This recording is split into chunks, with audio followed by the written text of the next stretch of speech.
ॐ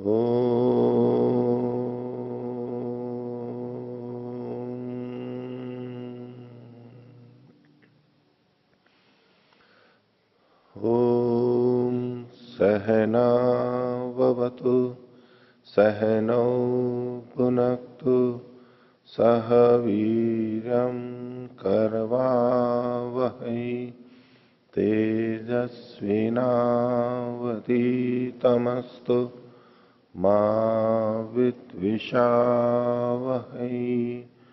ओम शांति शांति शांति।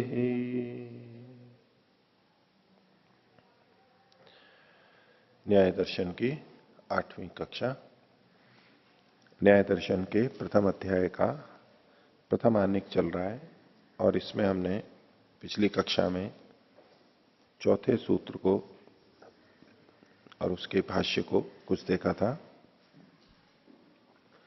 चौथे सूत्र में प्रत्यक्ष का लक्षण बताया था और उससे संबंधित कुछ चर्चा विश्लेषण भाष्य के अनुसार हमने देखा था। अभी इसी भाष्य में, चौथे सूत्र के भाष्य में कुछ और बाकी है, उसको देखेंगे। पिछले पाठ में से किन्हीं को कुछ पूछना है तो पूछ सकते हैं। हाँ वरुण जी। ओम।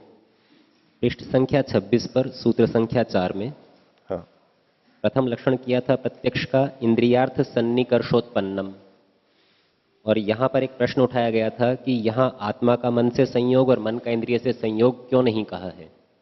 उसका उत्तर करते हुए ऐसा बताया था कि ये तो सामान्य है और यहां पर केवल विशेष लक्षण की चर्चा की है। तो इसी सूत्र में जो आगे अव्यपदेश्यम, अव्यभिचारी और व्यवसायत्मकम कहा है, क्या ये भी विशेष रूप से कथन है या अन्य प्रमाणों में ये मिलेंगे? अव्यभिचारी और व्यवसायत्मक, ये दो तो बाकी प्रमाणों में भी घटने चाहिए। प्रत्यक्ष के बारे में ये भ्रांतियां हो सकती हैं, इसलिए 3 चीजें लिखी हैं। लेकिन अव्यभिचारी का मतलब है कि वो बाद में खंडित नहीं होना चाहिए, बदलना नहीं चाहिए। तो ये बात तो किसी भी प्रमाण में लगेगी, सब जगह पूरी की पूरी लगेगी। और निश्चयात्मकता ये भी सब जगह लगनी चाहिए कि जिससे हमें ज्ञान हुआ है वो निश्चयात्मक होना चाहिए, क्योंकि प्रमाण प्रकर्ष रूप से ज्ञान कराता है। प्रमीयते अनेन प्रकर्षेण मीयते, तो अच्छी तरह से जिसको जाना जाता है, जिससे जाना जाता है, उसको प्रमाण कहते हैं। इसलिए निश्चयात्मक तो होना ही चाहिए। ये 2 चीजें तो और जगह भी घटेंगी। लेकिन अव्यपदेश्यम जो कहा, ये प्रत्यक्ष पे तो घटना ही है और अनुमान पे भी हम कह सकते हैं, अनुमान में, लेकिन ये शब्द प्रमाण पे नहीं घटेगा।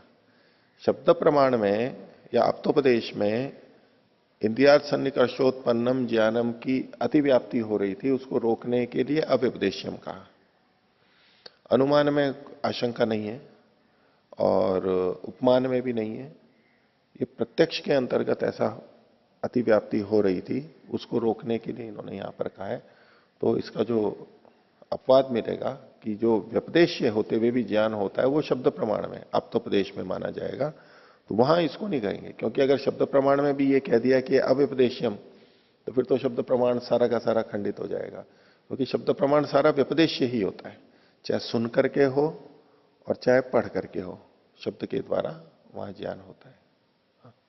वहां जो शब्द को पढ़ा जाता है उतने अंश को प्रत्यक्ष मान लेंगे और उसके आगे को शब्द प्रमाण मान लेंगे, उसके आधार पर जो हो रहा है। जितना पढ़ा जाता है उसको तो प्रत्यक्ष मानेंगे, प्रत्यक्ष में ही जाएगा वो प्रत्यक्ष में ही जाएगा। लेकिन वो जो पढ़ा जा रहा है वो शब्द प्रमाण में नहीं आता है। इसमें हमें ये थोड़ा देखना है कि आत्मा और मन का सन्निकर्ष तो सभी प्रमाणों में होता है, ये बात कही। क्योंकि ये तो सब में समान है, इसलिए इसको प्रत्यक्ष के लक्षण में बताने की आवश्यकता नहीं है। और प्रत्यक्ष में जो जो भी सन्निकर्ष होते हैं, उन सब सन्निकर्षों को, कारणों को देने की भी आवश्यकता नहीं है। जो विशेष है केवल उसको कहा। तो इंद्रिय और अर्थ का सन्निकर्ष वो केवल प्रत्यक्ष प्रमाण में होता है। दूसरे प्रमाणों में इंद्रिय और अर्थ का सन्निकर्ष होते हुए भी वो उस प्रमाण का सीधा सीधा भाग नहीं माना जाता। क्यों नहीं माना जाता? कि उसमें जिस चीज का, जिस विषय का, जिस अर्थ का इंद्रिय के साथ में सन्निकर्ष हुआ है, उसका ज्ञान नहीं होता है, उससे भिन्न का ज्ञान होता है। प्रत्यक्ष प्रमाण में जिस इंद्रिय का जिस विषय के साथ में सन्निकर्ष होता है, उसी का ज्ञान होता है। कुल मिलाकर के उस प्रमाण से जिसका ज्ञान होता है, उसी से इंद्रिय का सन्निकर्ष होता है। अब इस लेखनी को देखा तो देखा चाहे छुआ, तो ज्ञान भी किसका हुआ? लेखनी का ही हुआ, उसी से इंद्रिय और अर्थ का सन्निकर्ष हुआ था। अनुमान में धुएं को देखा तो इंद्रिय अर्थ सन्निकर्ष तो हुआ धुएं का, लेकिन ज्ञान किसका हुआ? अग्नि का। तो अनुमान प्रमाण से जिसका ज्ञान हुआ, यानी अग्नि का ज्ञान हुआ, उसका इंद्रिय अर्थ सन्निकर्ष नहीं हुआ था, इसलिए अनुमान प्रमाण में इंद्रिय अर्थ सन्निकर्ष नहीं माना जाता है। यद्यपि धुएं और नेत्र का, यानी वो इंद्रिय अर्थ सन्निकर्ष होने पर ही अग्नि का अनुमान होता है, लेकिन अग्नि वो चीज है, ऐसे उस चीज का ज्ञान हुआ है जिसका इंद्रिय से सन्निकर्ष नहीं हुआ है हमारा। दूसरा, शब्द प्रमाण में हमने लिखा हुआ देख लिया, ईशावास्यमिदं सर्वम, कि परमात्मा सब जगह व्यापक है। अब हमारा इंद्रिय से सन्निकर्ष किसका हुआ है? या तो हमने सुना है ईश्वर सर्वव्यापक है, ये शब्द सुना है, तो श्रोतेंद्रिय का और शब्द का सन्निकर्ष हुआ, लेकिन ज्ञान तो शब्द का नहीं हुआ था। ईश्वर सब जगह व्याप्त है, ईश्वर की व्यापकता का ज्ञान हुआ हमारे को। उस वाक्य से ज्ञान किसका हुआ? ईश्वर की सर्वव्यापकता का।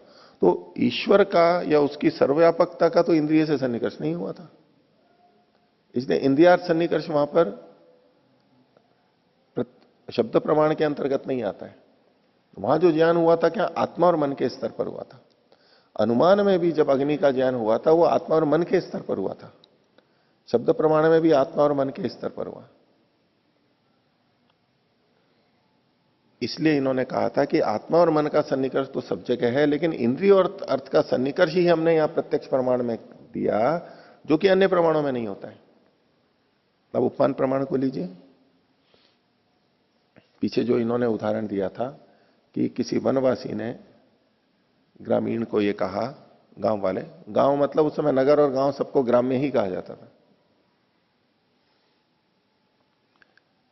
कि नील गाय गाय जैसी होती है। अब इसने बोला और उसने सुना। अभी नील गाय को देखा नहीं है, गाय को जानता है वो गांव वाला। अब इससे उसको एक जो ज्ञान उत्पन्न हुआ कि नील गाय गाय जैसी होती है, अभी तक जो ये ज्ञान है ये शब्द प्रमाण के अंतर्गत ही आएगा। अब ये उपमान नहीं है, उपमान की मूल बात नहीं है ये। यद्यपि सादृश्य ज्ञान को हम उपमान कह देते हैं सामान्य रूप से, आगे जब इसका विशेष लक्षण आएगा तो वहां पर वात्स्यायन भाष्य में इसको स्पष्ट किया है। अब उसने, ग्रामीण ने ये सुन लिया कि नील गाय गाय जैसी होती है, और उसको कुछ ज्ञान भी हो गया इससे, लेकिन ये जो ज्ञान हुआ है ये अभी उपमान नहीं है, उपमान प्रमाण नहीं है। अब जब ये गांव वाला जंगल में गया और जंगल में जब उसने गाय जैसे प्राणी को देखा, तो अब उसको वो याद आया, वो वनवासी ने ये कहा था नील गाय गाय जैसी होती है। अब उसने नील गाय को देखा। अब यहां भी इंद्रियार्थ सन्निकर्ष हुआ है। नील गाय को आंखों से देखा उसने, उसके रूप को देखा, इतनी लंबी चौड़ी इस रंग रूप वाली गाय है, यहां भी इंद्रियार्थ सन्निकर्ष हुआ। लेकिन ये जो आंख से देखा, अभी भी उसको ये देखने से ये नहीं पता लगा कि ये नील गाय है। देखने से केवल इतना लगा कि इस आकार प्रकार का कोई प्राणी है ये, बस। ये सूचना मस्तिष्क तक, मन तक चली गई। अब उसको वो बात स्मरण आई वनवासी की कि गाय जैसा जो प्राणी होता है उसको नील गाय कहते हैं, और वो स्मरण आया, उसके बाद में उसको ये जान हुआ कि ये नील गाय है। तो ये जो बोध हुआ कि ये नील गाय है, ये बोध इंद्रियार्थ सन्निकर्ष से नहीं हुआ है, ये आत्मा और मन के स्तर पर हुआ है। पूर्व जात विषय की स्मृति आकर के और वर्तमान में सामने नीलगाय को देख करके हुआ है। तो एक बहुत महत्वपूर्ण बात इन्होंने यहां पर कही है और अपने आप में गंभीर है और समझने की प्रक्रिया कि हम कैसे कैसे ज्ञान प्राप्त करते हैं। प्रमाणों से हम ज्ञान प्राप्त करते हैं, लेकिन वो किस स्तर पे हो रहा है, वो भेद यहां पर बताया गया। तो इंद्रिय और अर्थ का सन्निकर्ष प्रत्यक्ष प्रमाण में ही होता है। हम अन्य प्रमाणों में इंद्रिय और अर्थ का सन्निकर्ष जब देखते हैं, कोई भी ये प्रश्न करेगा, वहां भी हम देखते हैं, वहां भी हम सुनते हैं, तो वो भी तो इंद्रियार्थ सन्निकर्ष है। तो उसको क्यों नहीं प्रत्यक्ष प्रमाण फिर माना? या यूं कहेंगे कि आपके प्रत्यक्ष प्रमाण में दोष है कि ये लक्षण तो आपका और जगह भी घट रहा है, वहां भी इंद्रियार्थ सन्निकर्ष हो रहा है। अब कैसे कहेगा वो अन्य प्रमाणों में भी इंद्रियार्थ सन्निकर्ष हो रहा है? भाई जैसे धुएं को देख के अग्नि का ज्ञान हुआ, तो वहां पर देखो हमारा को धुएं से इंद्रियार्थ सन्निकर्ष हुआ और उस इंद्रियार्थ सन्निकर्ष से ही ज्ञान हुआ है हमारे को। शब्द प्रमाण में कि हमने सुना तो श्रोत्र से सुना, या देखा तो नेत्र और अक्षरों को देखा, वहां भी इंद्रियार्थ सन्निकर्ष हुआ है और उससे हमारे को ज्ञान हुआ। इंद्रियार्थ सन्निकर्ष वहां भी है। इसी तरह उपमान में भी जब उसने बताया वनवासी ने, तो भी इंद्रियार्थ सन्निकर्ष हुआ था। और जब वन में हमने गाय, नील गाय को, उस प्राणी को देखा, गाय जैसे प्राणी को, तब भी इंद्रियार्थ सन्निकर्ष हुआ था। तो बाकी सब प्रमाणों में भी तो इंद्रियार्थ सन्निकर्ष है। फिर प्रत्यक्ष में ही ये क्यों लिखा कि इंद्रियार्थ सन्निकर्षोत्पन्नम ज्ञानम? और जब सब जगह हो रहा है, तो फिर ये लक्षण प्रत्यक्ष का नहीं माना जाएगा। ये तो साधारण हो गया, सब में जा रहा है। फिर तो वही होगा जैसे चार पैर वाली गाय होती है। भले ही चार पैर वाली होती है गाय, लेकिन ये गाय का लक्षण नहीं बन सकता, क्योंकि भैंस, बकरी आदि में भी, घोड़े में, गधे में भी लागू होता है। तो इंद्रियार्थ सन्निकर्षोत्पन्नम ज्ञानम, इंद्रियार्थ सन्निकर्ष केवल इतना देखें तो ये प्रत्यक्ष का लक्षण कैसे हो सकता है, जबकि वो तो बाकी तीन प्रमाणों में भी होता है? ऐसा प्रश्न उठेगा इसमें। इसका उत्तर यही है कि प्रत्यक्ष प्रमाण में इंद्रिय का जिस जिस विषय से सन्निकर्ष होता है, उसी विषय का ज्ञान होता है। जबकि अन्य प्रमाणों में जब इंद्रियार्थ सन्निकर्ष दिखाई देता है, वहां जिस विषय से इंद्रिय का सन्निकर्ष हुआ, उसका ज्ञान वहां पर उस प्रमाण से नहीं हो रहा होता है, किसी और चीज का ज्ञान हो रहा होता है। ये बात स्पष्ट हो गई सबको? किसी को इसमें कुछ पूछना है? ठीक है, और कोई पूछे? ओम। आचार्य जी, पृष्ठ संख्या 23, हाँ, भाष्य की प्रथम पंक्ति, इसमें लिखा है अक्षस्य अक्षस्य प्रति विषय वृत्ति ही प्रत्यक्षम। हर प्रत्येक इंद्रियों द्वारा अपने अपने विषय के व्यापार को प्रत्यक्ष कहते हैं। तो फिर स्रोत इंद्रियों के द्वारा जो हम शब्द का ग्रहण करते हैं, उसे हम प्रत्यक्ष क्यों नहीं मान लेते और उसे औपदेश क्यों नहीं ये करते? अक्षस्य प्रति विषय वृत्ति, इंद्रिय की अपने अपने विषय के प्रति जो वृत्ति होती है, या तो सन्निकर्ष होता है या ज्ञान होता है, उसको प्रत्यक्ष कहते हैं। आपने कहा कि श्रोतेंद्रिय से हम सबको जान लेते हैं। इसको थोड़ा सा खोलते हैं, जो इनका अभिप्राय प्रतीत हो रहा है। भिन्न अभिप्राय हो तो बताएंगे कि श्रोतेंद्रिय से हम पेड़ के बारे में भी सुनते हैं, यानी पेड़ का भी ज्ञान हो जाता है श्रोतेंद्रिय से। पेड़ किस रंग का है, पत्ते किस हरे रंग के हैं, पीले रंग के हैं, कौन किस रंग का फूल है, कौन सा फल है, पत्ते का आकार प्रकार कैसा है, ये भी हम श्रोतेंद्रिय से जान लेते हैं। हम श्रोतेंद्रिय से आत्मा के बारे में, परमात्मा के बारे में, लोक परलोक के बारे में, भिन्न भिन्न मनुष्यों के बारे में, नगरों के बारे में, कर्मों के बारे में, यंत्रों के बारे में, सबके बारे में श्रोतेंद्रिय से जान लेते हैं। ठीक है, तो इसलिए उसको प्रत्यक्ष क्यों नहीं कहा गया, जो शब्द से, श्रोतेंद्रिय से जो शब्द का ज्ञान होता है? तो देखिए, जब श्रोतेंद्रिय से केवल शब्द का ज्ञान हो रहा होता है, केवल शब्द का, उसको प्रत्यक्ष ही कहेंगे। जब श्रोतेंद्रिय से किसी शब्द का ज्ञान हो रहा हो, उसको प्रत्यक्ष कहेंगे। जैसे कोई व्यक्ति गीत गा रहा है, हम सुन रहे हैं और हम कह रहे हैं कि बहुत मधुर गा रहा है। अब उसके गायन का हमने प्रत्यक्ष किया, सुना, बहुत लय से गा रहा है, बहुत ऊंचे स्वर से गा रहा है, बेसुरा गा रहा है, बहुत मोटी आवाज में गा रहा है, बहुत नीचे स्वर से गा रहा है, बहुत धीरे धीरे गा रहा है, बहुत तेज गति से गा रहा है, ये जब हम जान रहे होते हैं, कैसे जाना हमने ये? श्रोतेंद्रिय से। वो बोल रहे थे, गा रहे थे, और उससे हमने श्रोतेंद्रिय से ही जाना। ये जो ज्ञान उत्पन्न हो रहा है ये तो प्रत्यक्ष ही है, क्योंकि हम जो उन्होंने बोला वो हम बता रहे हैं। इनका स्वर ऐसा है, ऐसे ऐसे बोल रहे हैं, इस भजन को बोल रहे हैं, इस गीत को बोल रहे हैं, ये पंक्ति इन्होंने बोली, ये शब्द बोला, इस शब्द का उच्चारण इन्होंने ठीक किया, इस शब्द का उच्चारण ठीक नहीं किया, इत्यादि। ये जो सारी की सारी जानकारी हमारे को हो रही है, ये प्रत्यक्ष प्रमाण के अंतर्गत ही आएगी, क्योंकि श्रोतेंद्रिय से हमने शब्द को सुना और शब्द के बारे में ही जान रहे हैं। यहां पर जब किसी इंद्रिय से किसी विषय को जान रहे होते हैं, उसी विषय को जिससे उसका सन्निकर्ष हुआ है, उसे प्रत्यक्ष कहते हैं। तो यहां श्रोतेंद्रिय से हम उस वक्ता के, गायक के गीत की धुन को, शब्दों को जान रहे हैं, तो ये प्रत्यक्ष कहलाएगा। लेकिन उसके गायन के जो बोल हैं, पंक्तियां हैं, ठीक है, उनका जो अर्थ है, उनका जो अर्थ है वो शब्द प्रमाण से, वो आप्तोपदेश से जाना जाएगा, उसको प्रत्यक्ष नहीं कहेंगे। जैसे कि गाने वाले ने कहा, कण कण में तू समा रहा, ये कण कण में जो समा रहा, ऐसा परमात्मा के लिए कहा। तो परमात्मा कण कण में समाया हुआ है, कण कण में विद्यमान है। ये जो किसी को ज्ञान हुआ, अब ये प्रत्यक्ष नहीं है। क्यों? क्योंकि जब उसने ये बोला कि कण कण में जो समा रहा, इस वाक्य का, शब्दों का जो ज्ञान हुआ वहां तक प्रत्यक्ष था। लेकिन ये जो शब्द अंदर पहुंचे तो हमें पहले से पता है कि कण किसे कहते हैं, पहले से पता है शब्दार्थ संबंध। जिसको वो भाषा पता है वही तो समझेगा, नहीं तो नहीं समझेगा। कण कण में, प्रत्येक कण में समा रहा है, समाने का मतलब भी हमें पता है। शब्द तो हमने कण कण सुना, लेकिन उसका मतलब क्या होता है ये हमारे को अलग पता है। समाना क्या होता है ये हमें अलग से पता है। ये परमात्मा कण कण में समा रहा है, ये जो ज्ञान हुआ, परमात्मा कण कण में समा रहा है, तो परमात्मा का, कणों का, उसमें समाने का, इसका हम प्रत्यक्ष नहीं कर रहे हैं अभी। वो तो हमने शब्द से केवल सुना है और उसके आधार पर अर्थ निकाला है।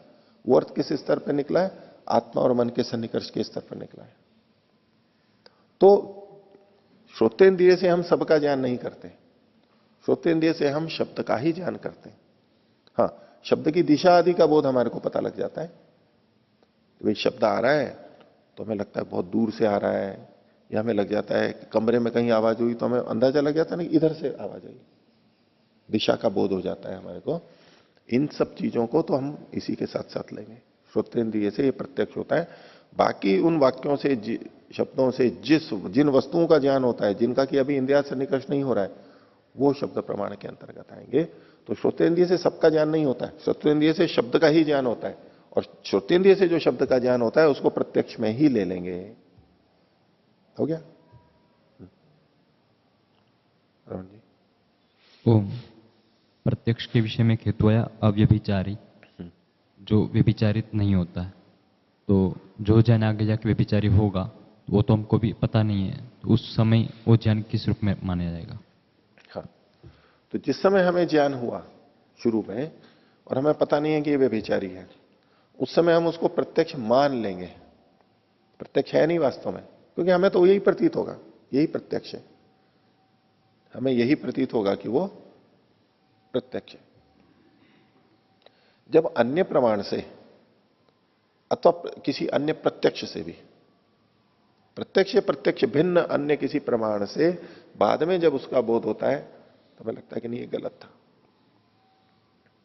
अब देखिए, हम सुबह से उठते हैं, प्रतिदिन देखते हैं सूर्य गति करता है या पृथ्वी गति करती है। इंद्रियार्थ सन्निकर्ष से ही बताना, और कुछ नहीं लाना। जो आपने पढ़ सुन रखा है वो अभी बीच में नहीं लाना।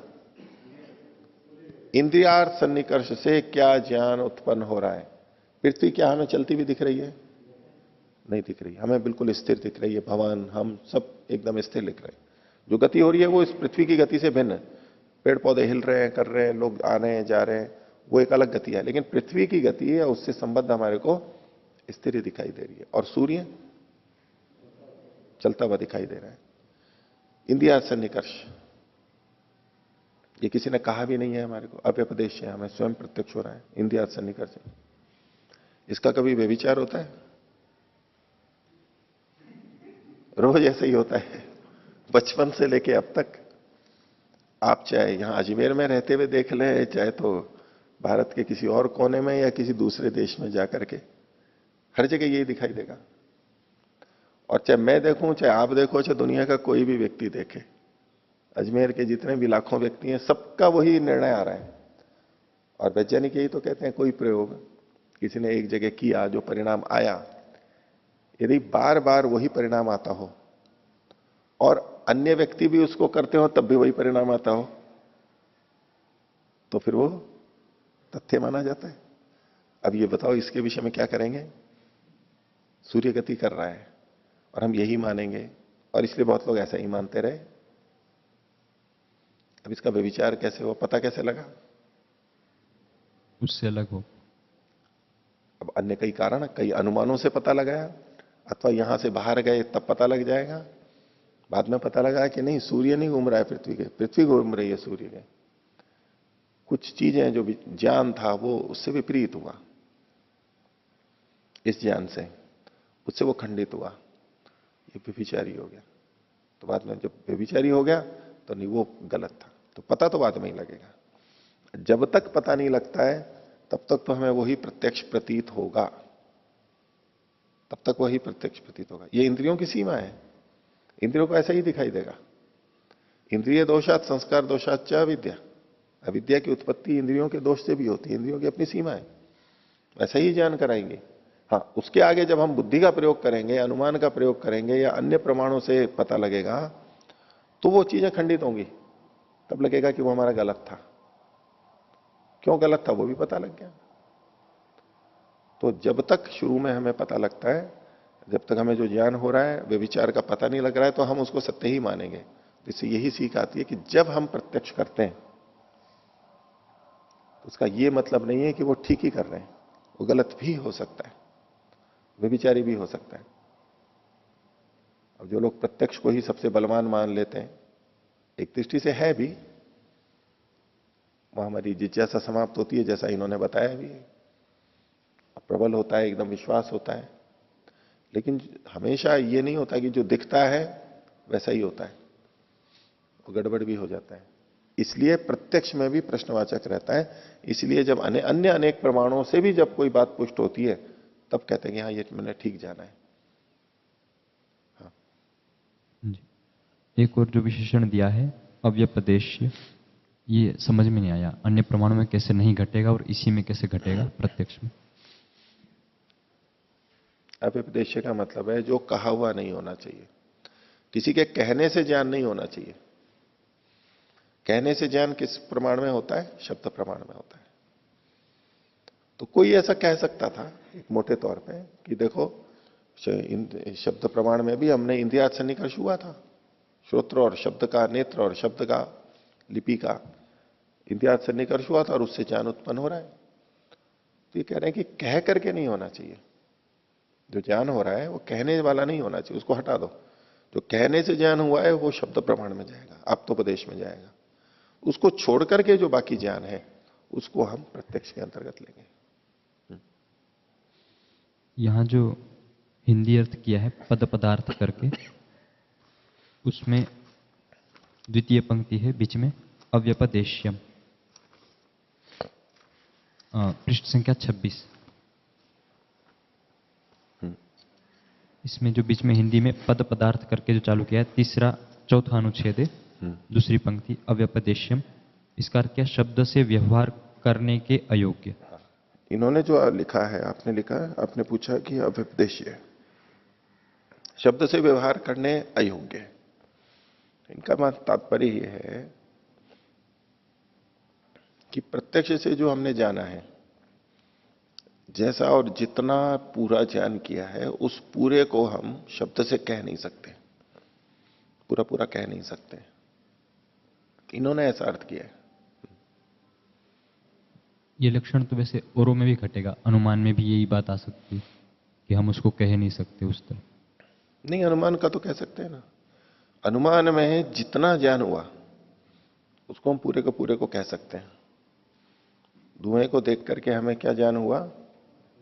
अग्नि है, अग्नि है, उतना बोल देंगे अग्नि है।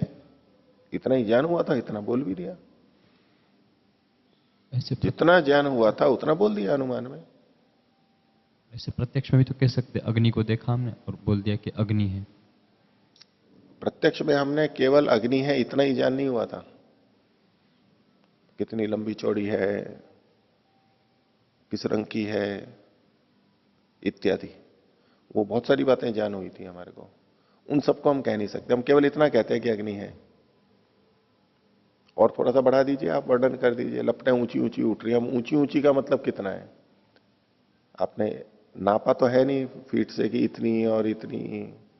मोटे तौर पे कहेंगे छत जितनी या एक पेड़ जितनी 20-20 फीट ऊंची। अब वो 20-20 फुट भी हो तो 10-10 फीट ऊंची, 5-5 फीट ऊंची, मोटा मोटा कथन होता है। और वो लपटें कैसी हैं, ठीक ठीक कैसी हैं, कितनी चिनगारियां हो रही है, वो सब तो कुछ बता नहीं सकते ना। हम कहेंगे बहुत सारी चिनगारियां हैं, लेकिन वो कितनी बड़ी चिनगारियां हैं, छोटी बड़ी कितनी है, वो सब तो कह नहीं सकते ना हम। तो प्रत्यक्ष में जितना अधिक ज्ञान होता है उसको हम कह नहीं सकते, हम सामान्य रूप से ही वर्णन करते हैं। एक व्यक्ति आए थे, कोई व्यक्ति आए, हमने देखा, प्रत्यक्ष किया, अब आप बताओ उनको, उनके बारे में क्या बोलोगे? एक व्यक्ति आए थे, अब ठीक है, ये सामान्य ज्ञान हुआ। हमने उस व्यक्ति को देख करके जितना ज्ञान प्राप्त किया था, हम केवल दूसरे को ये कहें कि एक व्यक्ति आए थे, उसको कितना सा ज्ञान होगा?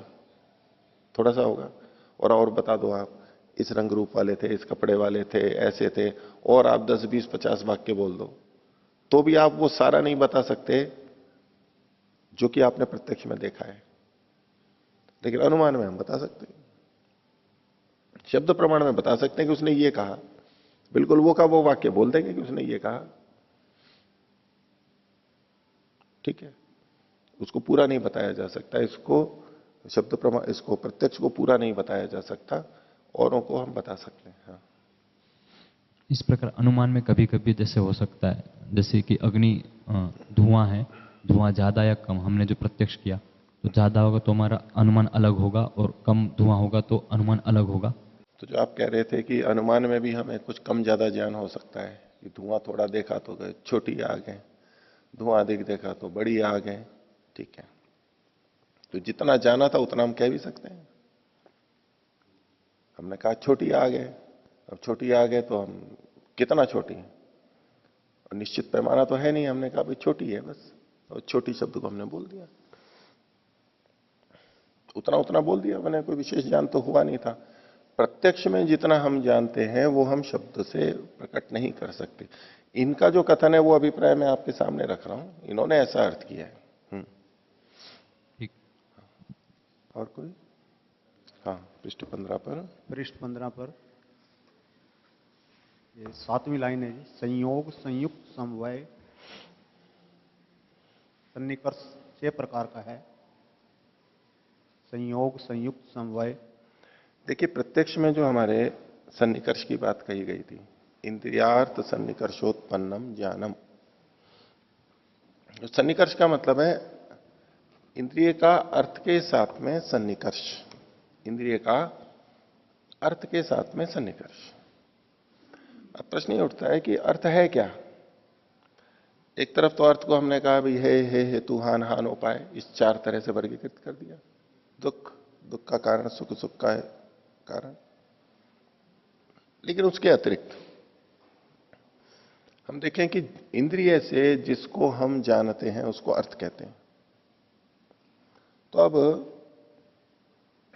इस लेखनी को जाना हमने, इंद्रिया से निकर्ष हो रहा है, नेत्र से जान रहे हैं, तो ये द्रव्य को जान रहे हैं या गुण को जान रहे हैं? द्रव्य को जान रहे हैं, गुण को जान रहे हैं? द्रव्य को जान रहे हैं। गुण को भी जान रहे हैं, और मैं इससे लिख भी रहा हूं मान लो, या हिला रहा हूं यूं, क्रिया को भी जान रहे हैं ना। तो द्रव्य का ज्ञान भी आपको नेत्र से हुआ, गुण का ज्ञान भी नेत्र से हुआ, और कर्म का ज्ञान भी नेत्र से हुआ। ठीक है। और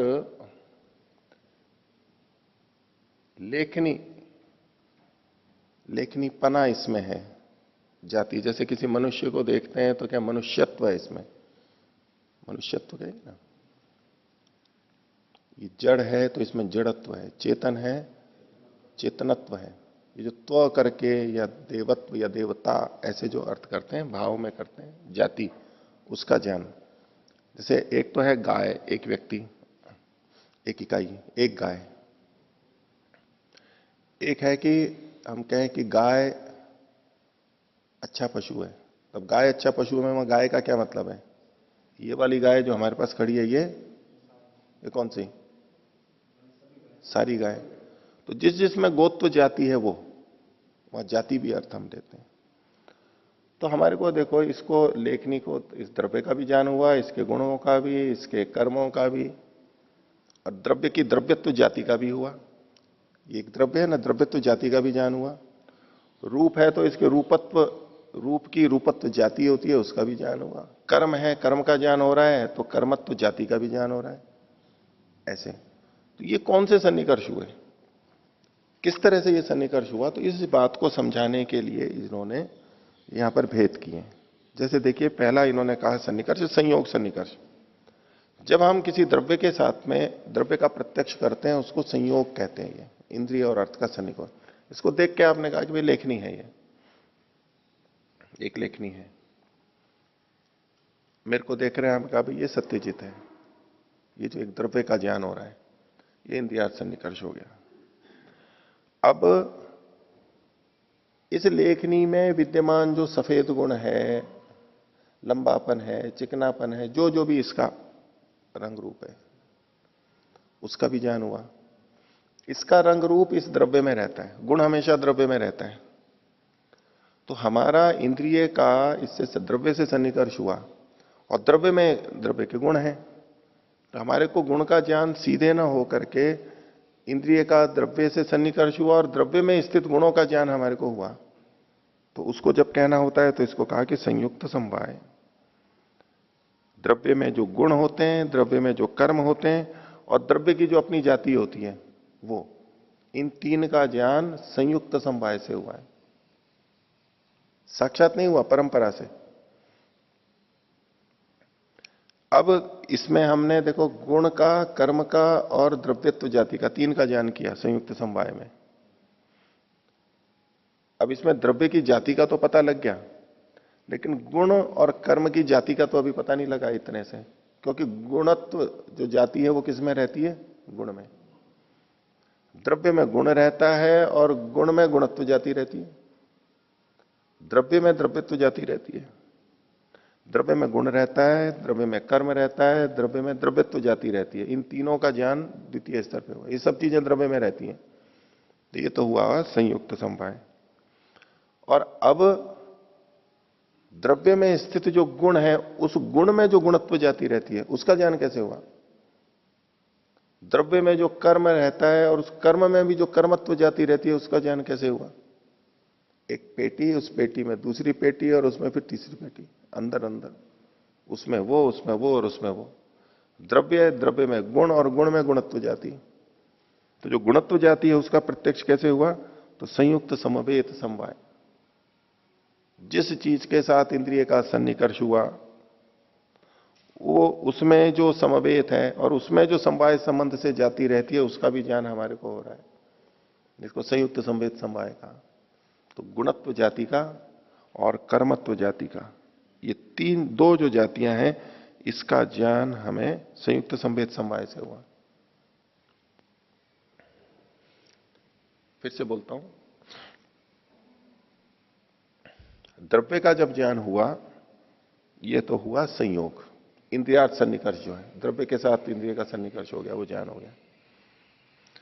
अब द्रव्य के साथ तो इंद्रियार्थ सन्निकर्ष हो गया, अब द्रव्य में स्थित गुण का द्रव्य में स्थित कर्म का और द्रव्य में स्थित द्रव्यत्व जाति का भी ज्ञान हो रहा है। वो कैसे हो रहा है? वो सीधे सीधे नहीं हो रहा है, वो द्रव्य के ज्ञान पूर्वक हो रहा है। द्रव्य के ज्ञान पूर्वक द्रव्यस्थ गुण का ज्ञान हो रहा है, द्रव्य के ज्ञान पूर्वक द्रव्यस्थ कर्म का ज्ञान हो रहा है, और द्रव्य के ज्ञान पूर्वक द्रव्यस्थ द्रव्यत्व जाति का ज्ञान हो रहा है। अब इसको समवाय संयोग तो कह नहीं सकते, इसलिए इसको कहा संयुक्त समवाय। संयुक्त मतलब जिससे इंद्रिय का सन्निकर्ष हुआ है उसमें समवाय संबंध से रहने वाली जो चीज है उसका जब ज्ञान होता है, उस सन्निकर्ष को, जो सन्निकर्ष होता है उसको संयुक्त समवाय का है। संयोग की गई वस्तु में समवाय संबंध से जो रह रहा है उसका ज्ञान जब होता है तो उसको संयुक्त समवाय कहते हैं। इसमें गुण, कर्म और द्रव्यत्व जाति, तीन चीज का ज्ञान हुआ। लेकिन गुण में गुणत्व जाति रहती है, कर्म में कर्मत्व जाति रहती है। एक और कदम हम आगे बढ़ गए तो उसके लिए कहा संयुक्त समवेत समवाय। संयुक्त का मतलब तो द्रव्य हुआ, और उसमें जो समवेत है कौन? गुण या कर्म, और उस गुण और कर्म में समवाय संबंध से जो रहता है, यानी गुणत्व जाति और कर्मत्व जाति, उनका जब ज्ञान होगा तो ये किस सन्निकर्ष से हुआ? तो संयुक्त समवेत समवाय से हुआ। ठीक है। अब ये जो तीन है ये बाकी विषयों में तो घटते हैं, लेकिन शब्द में नहीं घटते। शब्द में नहीं घटते, इसलिए शब्द के ज्ञान के लिए इन्होंने दो चीजें अलग से कही हैं। दो चीजें शब्द के लिए और कही हैं।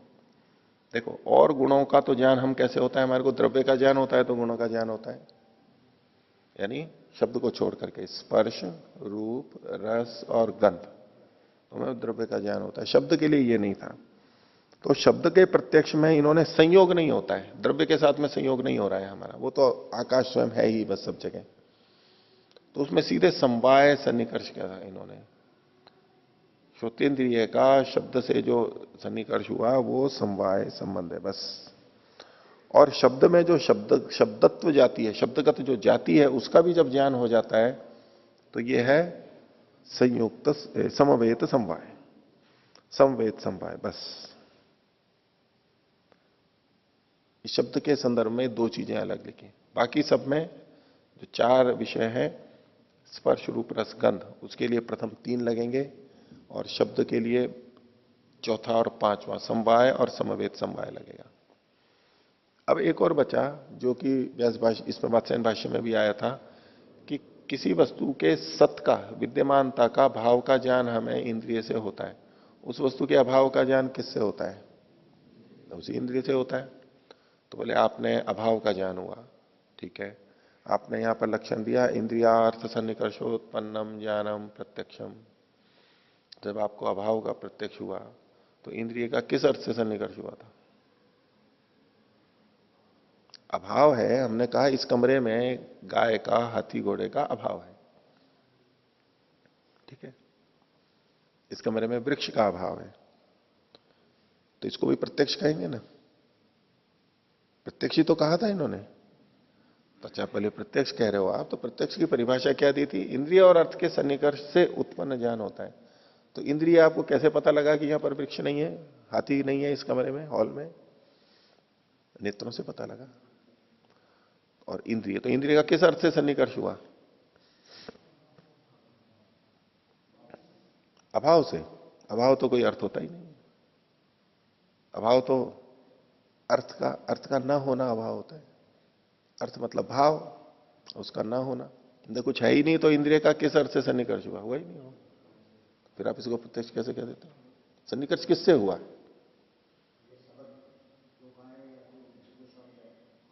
नहीं, शब्द गाय के शब्द को सुनेंगे, उसके रंभाने को सुनेंगे, तब तो वो एक अलग बात है। तो आपको इस कमरे में कैसे पता लगा कि गाय नहीं है? या थी? नहीं है कभी नहीं आई यहां पर गाय भाई आपने देख लिया यू कमरे में, चारों तरफ दे ले, नहीं ये तो नहीं है। या कोई व्यक्ति, फला व्यक्ति है यहां पर, देखा नहीं, वो तो नहीं है यहां पर। ये जो ज्ञान हुआ ये प्रत्यक्ष हुआ ना, प्रत्यक्ष ही तो कहेंगे। तो प्रत्यक्ष में तो इंद्रिय और अर्थ का सन्निकर्ष होता है, तो यहां किस अर्थ का सन्निकर्ष हुआ? आपके नेत्र से। वो है ही नहीं वस्तु तो एक समस्या थी ना। तो इसके लिए यह दिया विशेषणता अभाव के प्रत्यक्ष में। हमें प्रत्यक्ष तो किसका हुआ? हमने इस कमरे को ही तो देखा था, इधर से उधर देखा, ये पूरा कमरा देख लिया हमने, कमरे का ही तो प्रत्यक्ष किया था, कमरे का ही तो प्रत्यक्ष किया था हमने, वस्तु का तो प्रत्यक्ष किया नहीं था। तो हमें ये कमरा कैसा दिखा है? गाय से अविशिष्ट ये कमरा है। गाय नहीं दिख रही है ना यहां पर, गाय वाला कमरा नहीं है। तो अभाव का जो प्रत्यक्ष होता है उसके लिए इन्होंने विशेषणता करके कथन किया है।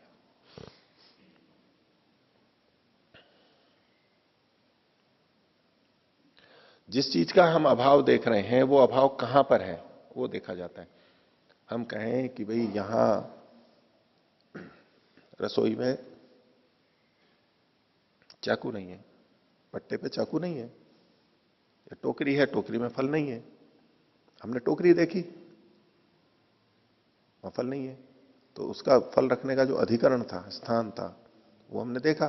टोकरी तो दिख रही है हमारे को, उसमें फल नहीं दिख रहे, तो उसके लिए बस कहा जाता है ज्ञान तो हुआ। प्रत्यक्ष तो कहेंगे इसको, तो हम कहेंगे कि टोकरी फल रहित है, फल वहां नहीं है, इसलिए हम कह देते हैं कि फल है, फल का प्रत्यक्ष।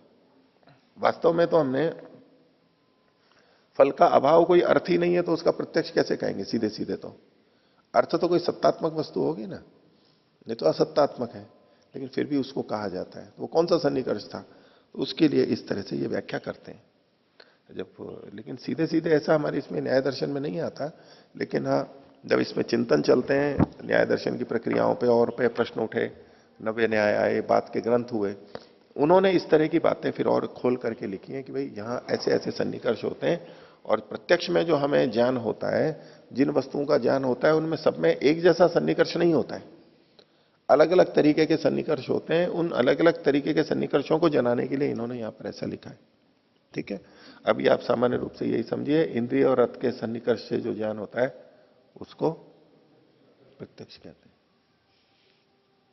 ठीक है, इन्होंने जो जिस दृष्टि से लिखा है, मैंने उस तरह आपको समझाने का प्रयास किया है बस। अभी प्रश्न इस पे भी बहुत उठेंगे, उठ सकते हैं, उनको भी रहने देते हैं। ठीक है, हो गया आपको?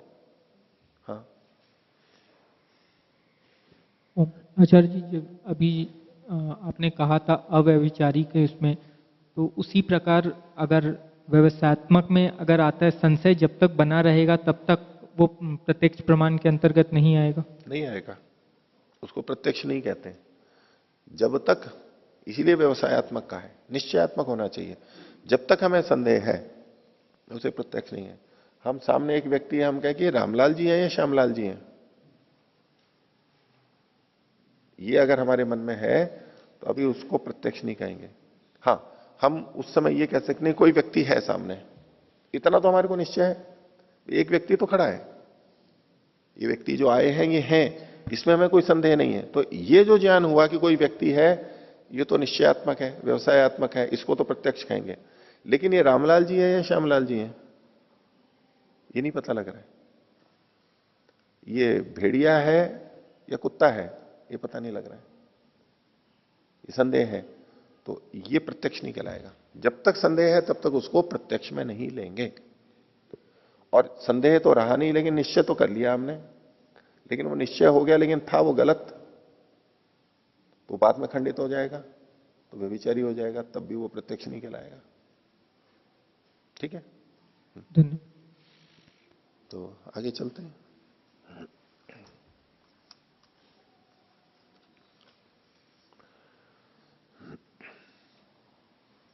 तो सूत्र संख्या 4 का भाष्य हम देख रहे थे, पृष्ठ संख्या 31। तो जो लक्षण इन्होंने प्रत्यक्ष का बताया था, इंद्रियार्थ सन्निकर्षोत्पन्नम ज्ञानम प्रत्यक्षम, बाकी जो 3 विशेषण थे उनको अभी एक तरफ रख दीजिए, वो भी साथ में जुड़े हुए हैं। लेकिन इतना कहा था, इंद्रियार्थ सन्निकर्षोत्पन्नम ज्ञानम प्रत्यक्षम। इंद्रिय क्या है? जब ये कहा इंद्रियार्थ सन्निकर्षोत्पन्नम ज्ञानम, तो इंद्रिया कौन सी थी? ज्ञानेंद्रियां। ज्ञानेंद्रियां कितनी है? 5 हैं। कौन कौन सी? श्रोत्र, त्वचा, स्पर्शेंद्रिय, नेत्र, रसनेन्द्रिय और घ्राणेन्द्रिय। ठीक है, ये 5 ज्ञानेंद्रियां और 5 ज्ञानेंद्रियों के 5 विषय। तो जब कहा इंद्रियार्थ सन्निकर्षोत्पन्नम ज्ञानम, तो इन 5 ज्ञानेंद्रियों से जिसका ज्ञान होता है, जिनका ज्ञान होता है, जिन जिन चीजों का ज्ञान होता है, उन्हीं उन्हीं को प्रत्यक्ष कहा जाएगा। ठीक है, तो क्या केवल उन्हीं वस्तुओं का प्रत्यक्ष होता है जिनका ज्ञान इन 5 ज्ञानेंद्रियों से होता है? इसके अतिरिक्त जो कुछ चीजें हैं, बोले उसमें तो आपका ये प्रत्यक्ष लक्षण घट नहीं रहा है, उसके लिए आपको कुछ और प्रत्यक्ष का लक्षण देना पड़ेगा। एक दोष दिखाया जा रहा है, उसकी भूमिका देखिए। इसको दूसरा अनुच्छेद, आत्मादिषु सुखादिषु च प्रत्यक्ष लक्षणम वक्तव्यम। आत्मा आदि विषयों का प्रत्यक्ष, आत्मा का प्रत्यक्ष होगा, बोले उसके लिए आपको एक और लक्षण देना पड़ेगा, क्योंकि आपके इस लक्षण से तो काम बनेगा नहीं। आपने कहा इंद्रियार्थ सन्निकर्षोत्पन्नम ज्ञानम प्रत्यक्षम, तो आत्मा का प्रत्यक्ष तो किसी इंद्रिय से होता नहीं है, तो आपका ये प्रत्यक्ष का लक्षण सीमित हो गया, आत्मा के प्रत्यक्ष में घट नहीं रहा है। तो उसके लिए आप क्या कोई दूसरा लक्षण बनाएंगे? वो लक्षण बताइए दूसरा कोई और। अब ये जो लक्षण था इंद्रियार्थ सन्निकर्षोत्पन्नम ज्ञानम, ये आत्मा के प्रत्यक्ष में घट नहीं रहा है, लागू नहीं हो रहा है। जिन जिन चीज का प्रत्यक्ष होता है उन सब में ये लागू नहीं हो रहा है, ऐसा पूर्व पक्षी कह रहे हैं।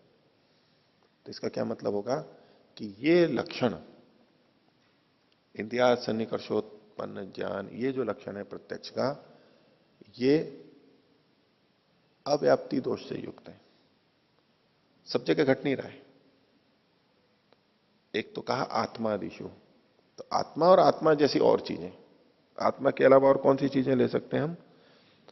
मन ले सकते हैं, इंद्रियां स्वयं ले सकते हैं, सूक्ष्म इंद्रियां। स्थूल इंद्रियां तो ठीक है, गोलक जो है, सूक्ष्म इंद्रियां जो है उनका भी प्रत्यक्ष होता है। तो इंद्रियों का या मूल प्रकृति का, मन का, आत्मा का, इनका प्रत्यक्ष तो इन ज्ञानेंद्रियों से होता नहीं है। तो इसके लिए आपको दूसरा लक्षण देना पड़ेगा, यानी आपके इस लक्षण में दोष है। इंद्रियार्थ सन्निकर्षोत्पन्नम, इस लक्षण में दोष है। एक बात आत्मादिशु का यह मतलब हुआ। दूसरा का सुखादिशु च, सुखादि का प्रत्यक्ष, सुख का प्रत्यक्ष होता है नहीं होता है? सुख का प्रत्यक्ष होता है नहीं होता है? होता है ना। हमें छुपा हुआ है क्या भाई? हम सुख और दुख को जानते हैं नहीं, किसी ने बताया इसलिए जानते हैं क्या, या कोई उपमा दी है इसलिए जानते हैं, या हम अनुमान करते हैं सुख और दुख का? क्या होता है? सुख दुख हम स्वयं अनुभव करते हैं ना। तो प्रत्यक्ष है, कौन सा प्रमाण आएगा? सुख दुख का जो हम अनुभव करते हैं वो कौन से प्रमाण से जान रहे हैं हम सुख और दुख को? तो अनुमान भी नहीं कह सकते, शब्द प्रमाण भी नहीं कह सकते, उपमान भी नहीं कह सकते, बचा कौन? प्रत्यक्ष ही तो बचा। जैसे हम किसी वस्तु को देखते हैं कि भाई ये वस्तु है, ये फल है, सेव फल है, हाँ मैं इसका प्रत्यक्ष कर रहा हूं, उस समय जैसी होती है अनुभूति, ऐसे ही सुख और दुख को भी जब हम अनुभव करते हैं तो लगता है ना कि यहां देखो प्रत्यक्ष कर रहे हैं। तो बोले उसके लिए भी आपको लक्षण बनाना पड़ेगा, क्योंकि सुख और दुख का प्रत्यक्ष इन ज्ञानेंद्रियों से तो होता नहीं। सुख और दुख का प्रत्यक्ष ज्ञानेंद्रियों से नहीं होता है, उसके लिए आपको कोई और लक्षण बनाना पड़ेगा। अब इसको थोड़ा सा समझिए। प्रथम दृष्टया हमें यह प्रतीति होती है कि सुख दुख की अनुभूति हमें ज्ञानेंद्रियों से होती है, सुख दुख की अनुभूति हमें ज्ञानेंद्रियों से होती है। मच्छर ने काटा, हमें कष्ट लगा, कांटा लगा, हमने स्वादिष्ट भोजन किया, जीभ पे उस वस्तु को रखा, तो जो उसका हमें रस पता लगा, ये मीठा है, खट्टा है, चरपरा है, नमकीन है, ये जो ज्ञान हो रहा है ये तो प्रत्यक्ष हो रहा है इंद्रिय का अर्थ के साथ सन्निकर्ष होने से। लेकिन उसके साथ साथ जो सुख दुख की अनुभूति है वो भी हम सोचते हैं कि उसी इंद्रिय से हो रही है।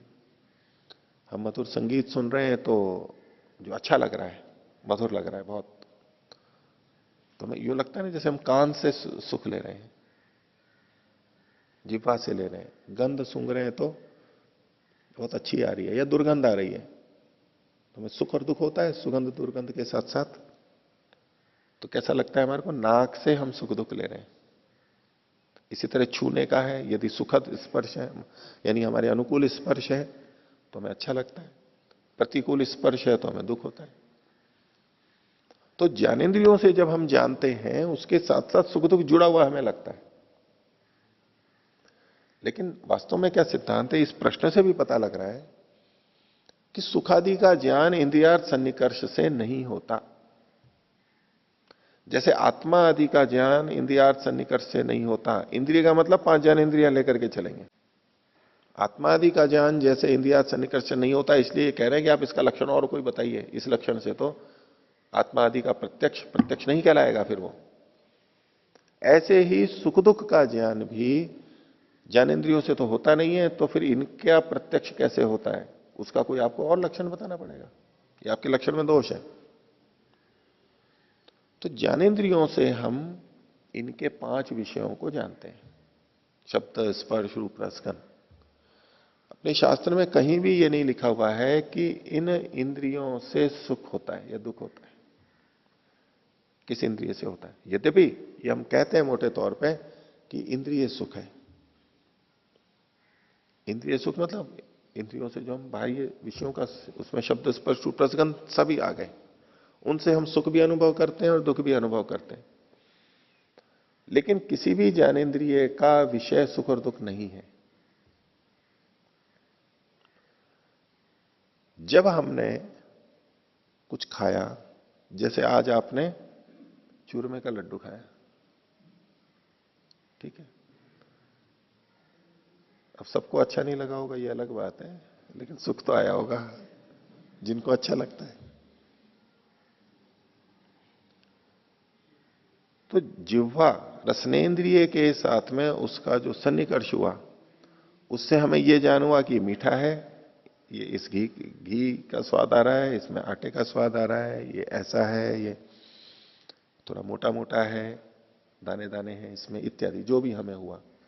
ये जो सूचनाएं गई हैं, कुछ सूचना रसनेन्द्रिय से गई और कुछ सूचना स्पर्शेंद्रिय से गई, क्योंकि स्पर्शेंद्रिय व्यापक है, सब जगह है।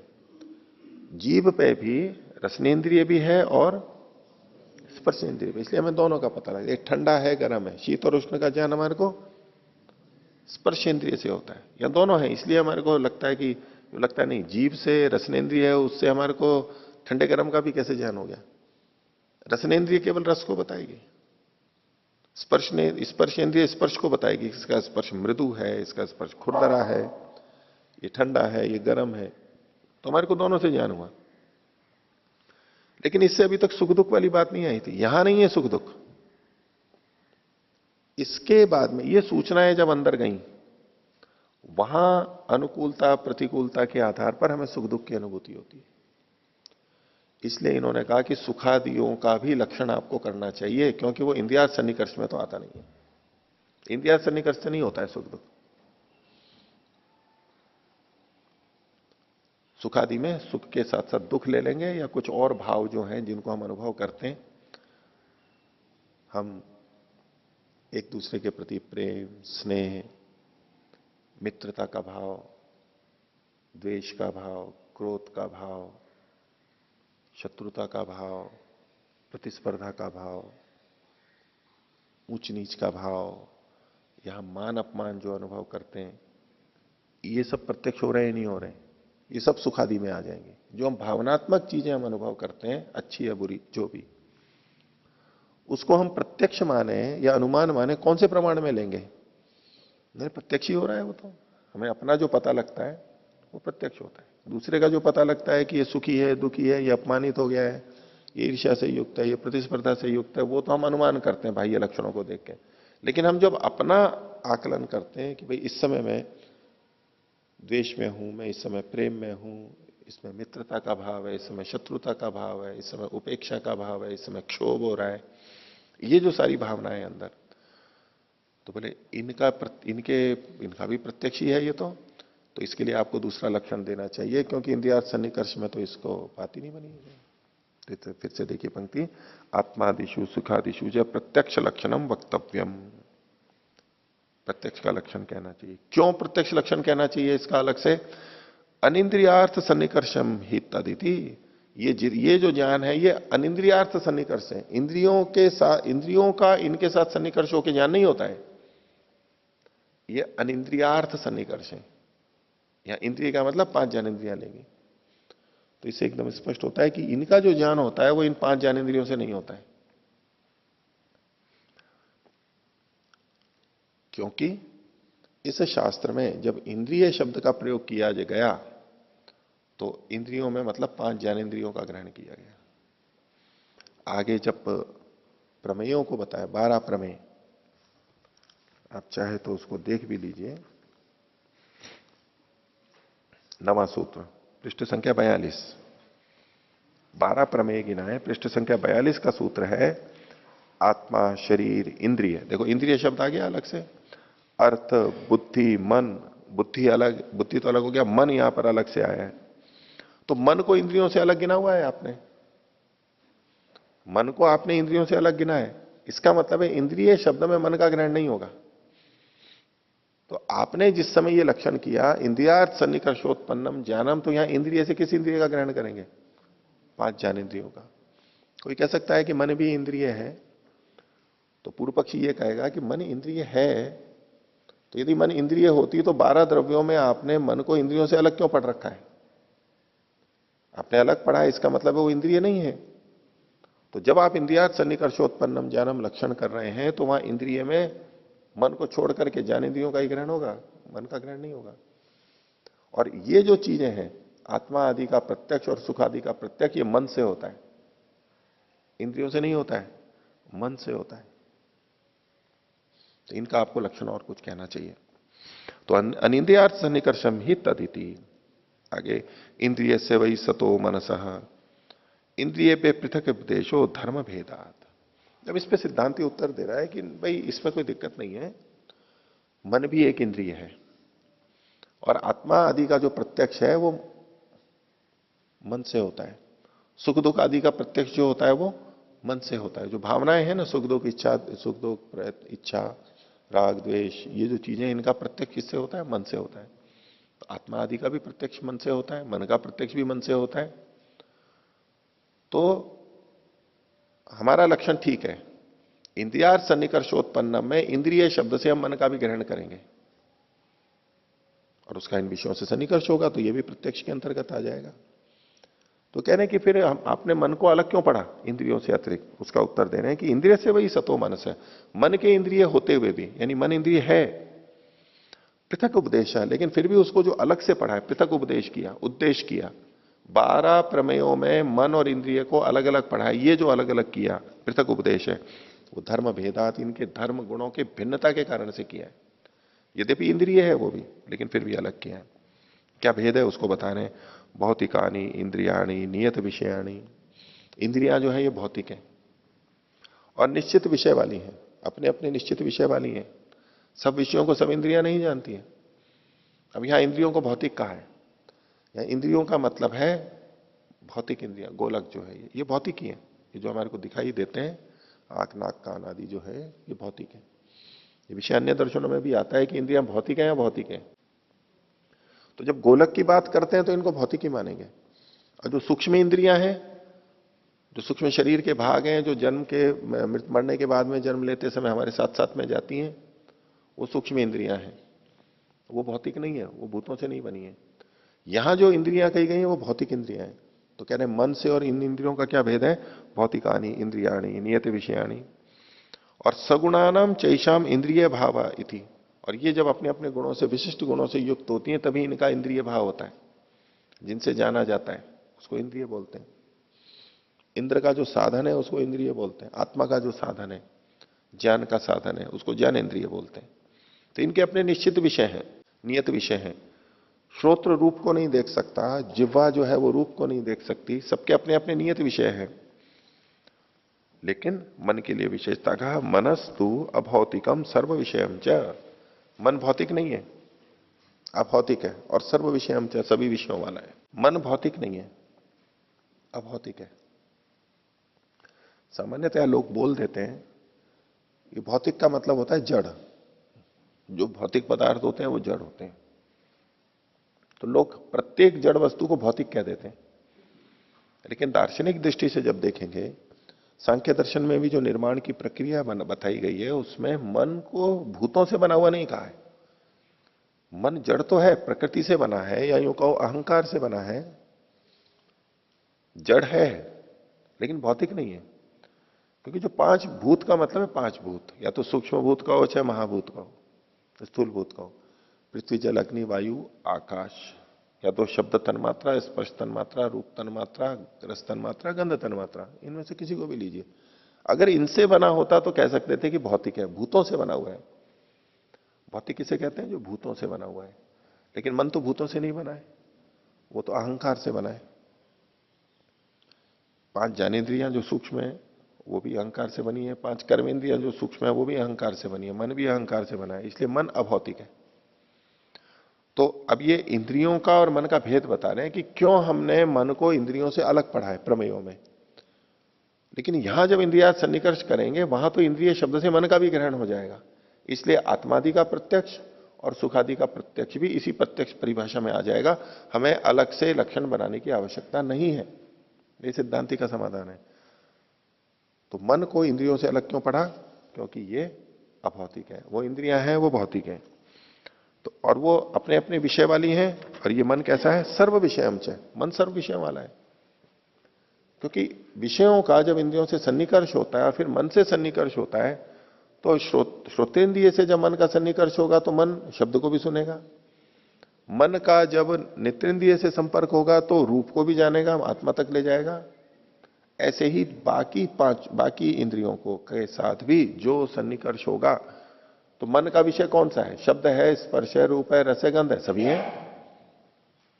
और इसके अतिरिक्त भी है सुख दुख आदि। तो ये सब विषय वाला है। जितना भी जाना जाता है वो मन के माध्यम से जाना जाता है। ज्ञानेंद्रियों से भी जानते हैं, लेकिन ज्ञानेंद्रियों से सीमित मात्रा में जाना जाता है। मन से जो जाना जाता है, इन ज्ञानेंद्रियों से जो जाना जाता है वो भी, और मन से भी कुछ अतिरिक्त चीजें जानी जाती हैं, वो सब मन जानता है। तो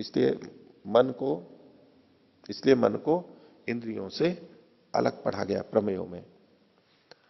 तो नास्य सगुण से इंद्रिय भाव।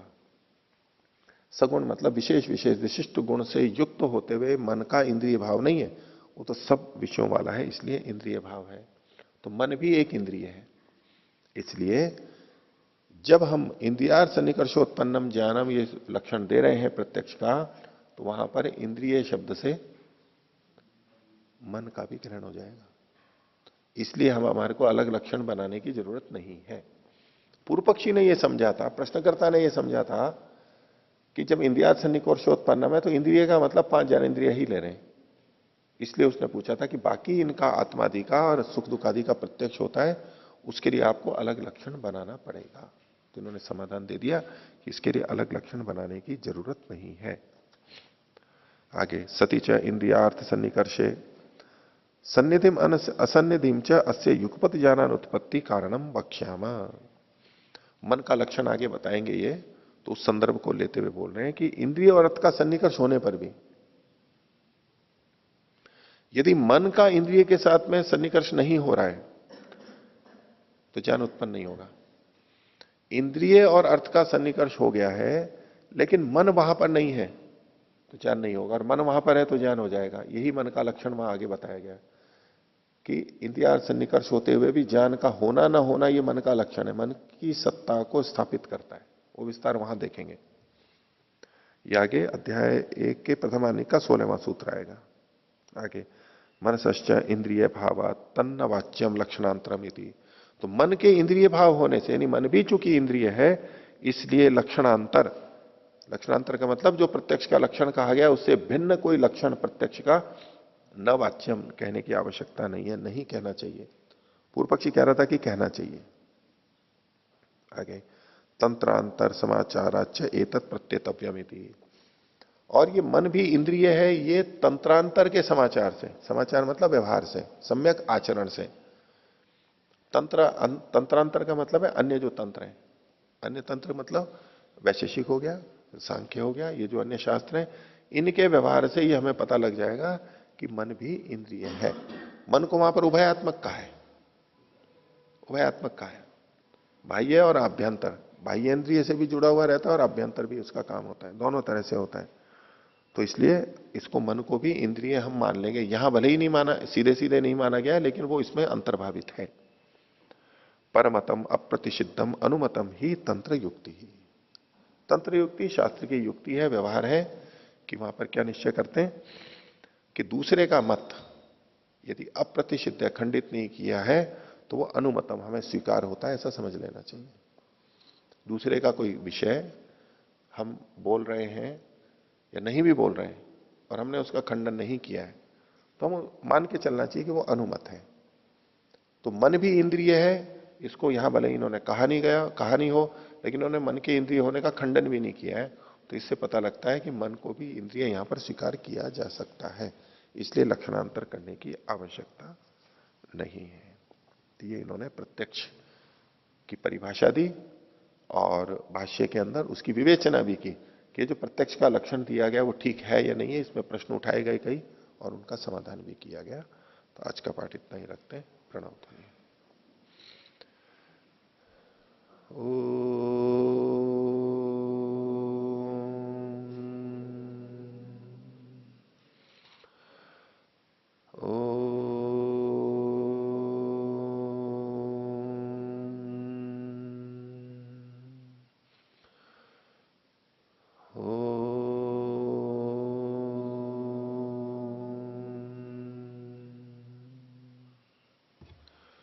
सभी को सादर अभिवादन। ओम शांति।